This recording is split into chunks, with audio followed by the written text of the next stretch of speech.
Durante casi 20 años, un hombre invisible sembró el miedo en el corazón de los Estados Unidos. No con armas de fuego, ni con discursos encendidos, sino con sobres, paquetes pequeños, aparentemente inofensivos, que llegaban por correo a universidades, aerolíneas y oficinas y que al abrirse desataban el caos. Los medios no sabían cómo llamarlo. El FBI lo bautizó con un acrónimo, una BOM, por University and Airline Bomber. Pero para el público era algo más oscuro, más simbólico, el Unabomber. El Unabomber no era un improvisado. Cada artefacto estaba cuidadosamente diseñado, ensamblado a mano, sin huellas dactilares, sin rastros digitales. Solo una firma, un símbolo o una marca hecha con precisión casi artesanal. Entre 1978 y 1995, el Unabomber envió 16 bombas. 3 personas murieron. 23 resultaron heridas. La búsqueda se convirtió en la investigación más larga y costosa en la historia del FBI. Hasta ese momento. Los blancos eran variados, pero todos tenían algo en común. Representaban el avance de la ciencia, la tecnología, el sistema. Universidades, investigadores, empresarios. El mensaje no era inmediato, pero con cada ataque se hacía más claro. Alguien estaba en guerra, con la modernidad. La falta de pistas desconcertaba a las autoridades. No había motivación política directa. No había amenazas previas. No había peticiones. Solo destrucción selectiva, fría, casi filosófica.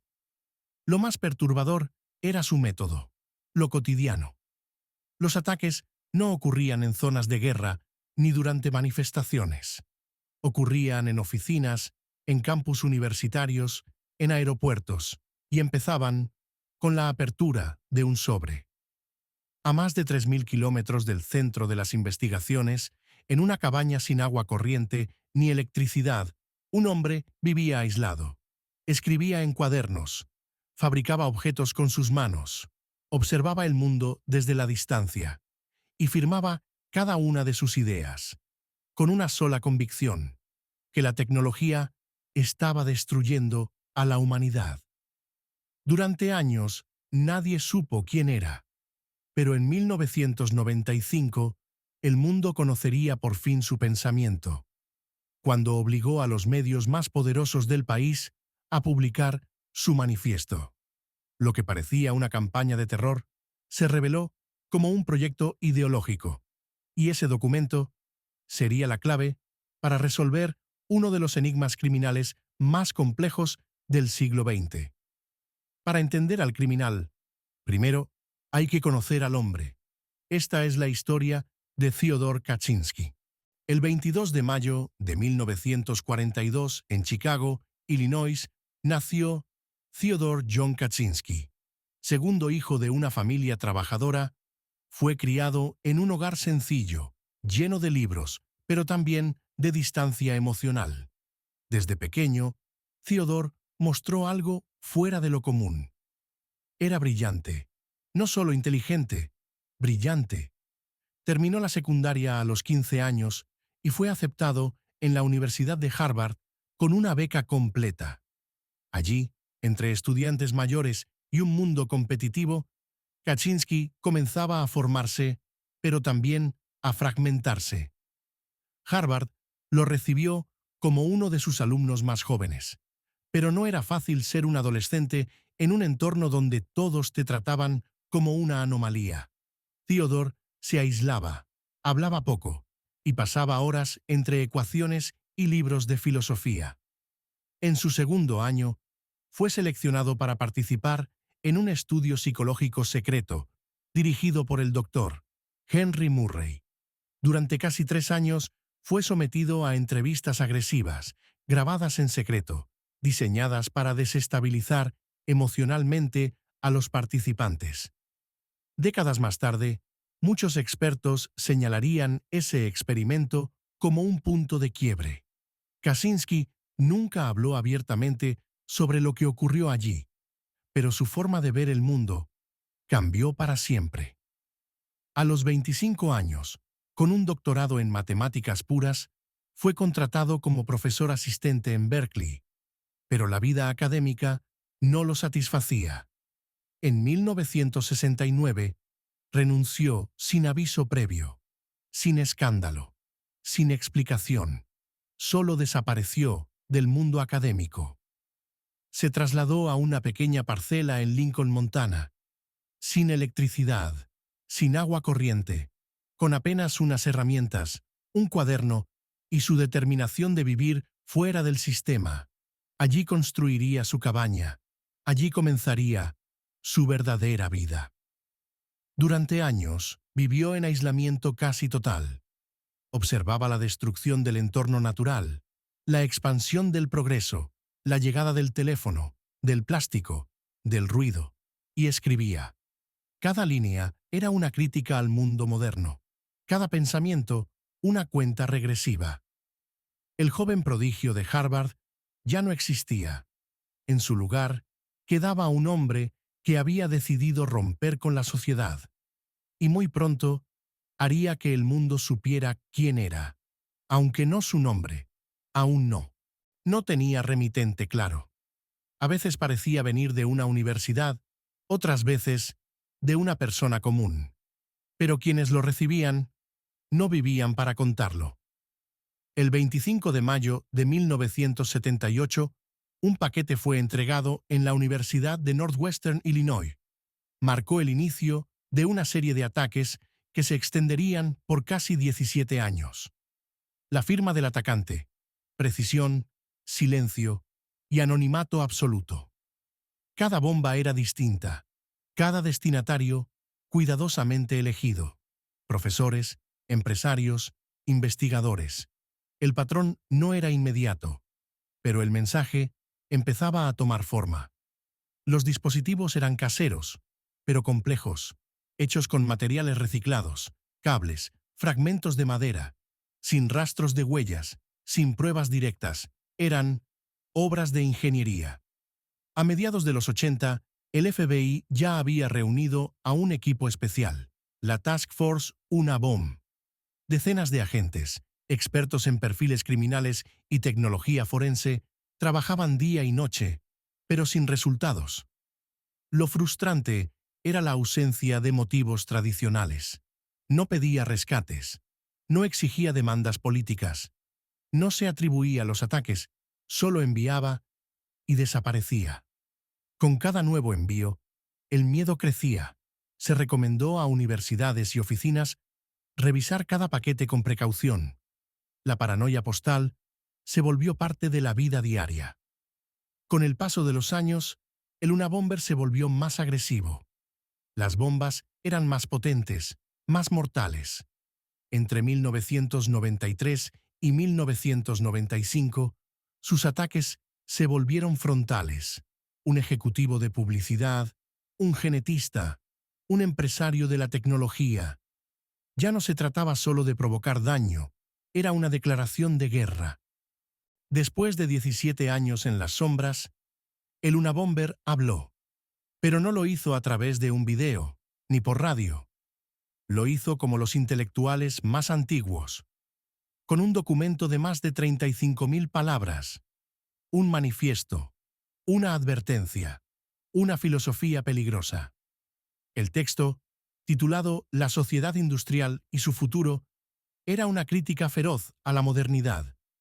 En él, el autor argumentaba que la tecnología había sobrepasado a la humanidad, convirtiéndola en esclava de un sistema que destruía la naturaleza, la libertad y el alma. Para Kaczynski, la solución no era reformar el sistema, era derribarlo, detener el progreso, volver a lo simple, un retorno a la vida autosuficiente, alejada de máquinas, vigilancia y control. En 1995, el Unabomber envió cartas a ambos periódicos con una condición. Si publicaban el manifiesto completo, él prometía cesar los ataques. Era una decisión sin precedentes y llena de dilemas. ¿Debía la prensa ceder ante un criminal?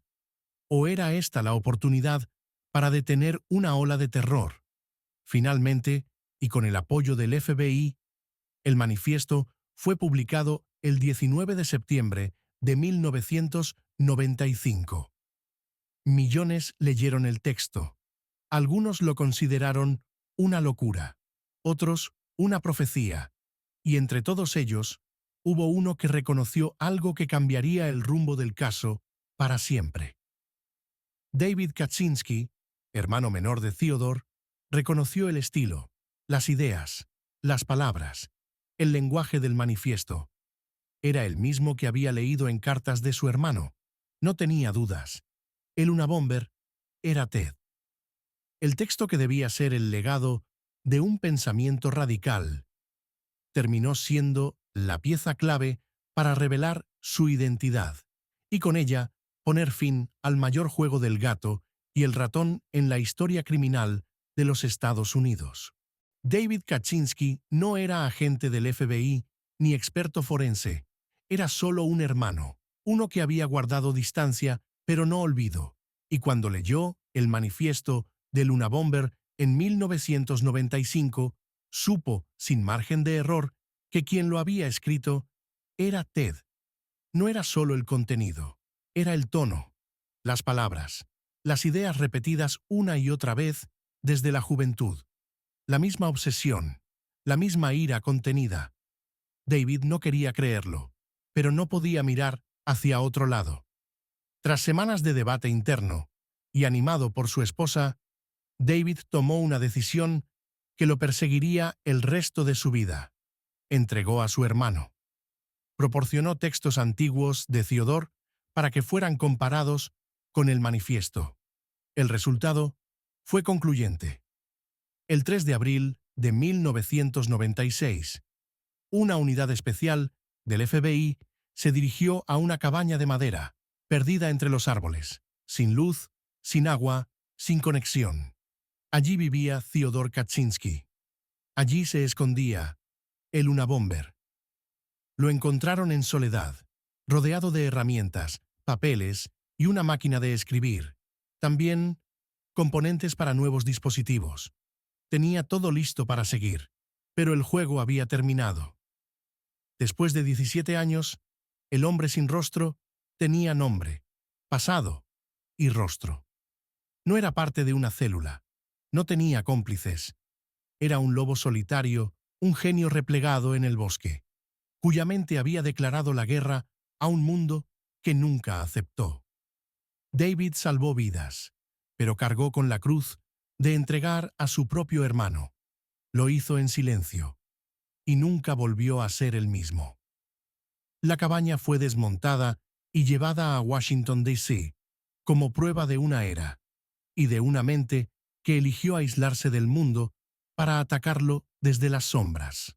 Después de casi 2 décadas de terror, Theodore Kaczynski, el Unabomber, enfrentó la justicia, pero el juicio que todos esperaban nunca se desarrolló como imaginaban. En enero de 1998, para evitar una posible condena a muerte, Kaczynski aceptó declararse culpable de todos los cargos. Fue condenado a 8 cadenas perpetuas sin posibilidad de libertad condicional. El caso estaba cerrado, jurídicamente, pero no moralmente. Durante el proceso, jamás expresó remordimiento. Mantuvo su postura ideológica. Para él, no era un asesino, era un revolucionario filosófico, un mensajero.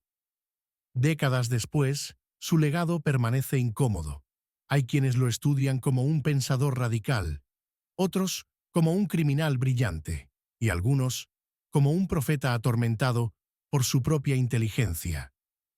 Kaczynski pasó más de 25 años en confinamiento solitario. En 2023, a los 81 años, fue hallado muerto en su celda. Oficialmente, suicidio, silencio, hasta el final. ¿Fue un monstruo? ¿Un genio quebrado? ¿O solo un producto de una sociedad que corre más rápido de lo que puede entenderse a sí misma? El Unabomber vivió apartado, porque sentía que no encajaba. Pero su historia, oscura y dolorosa, sigue aquí. Y mientras el mundo avanza, su pregunta sigue sin respuesta. ¿Hasta dónde puede crecer la tecnología sin rompernos por dentro? Nos vemos en el próximo video.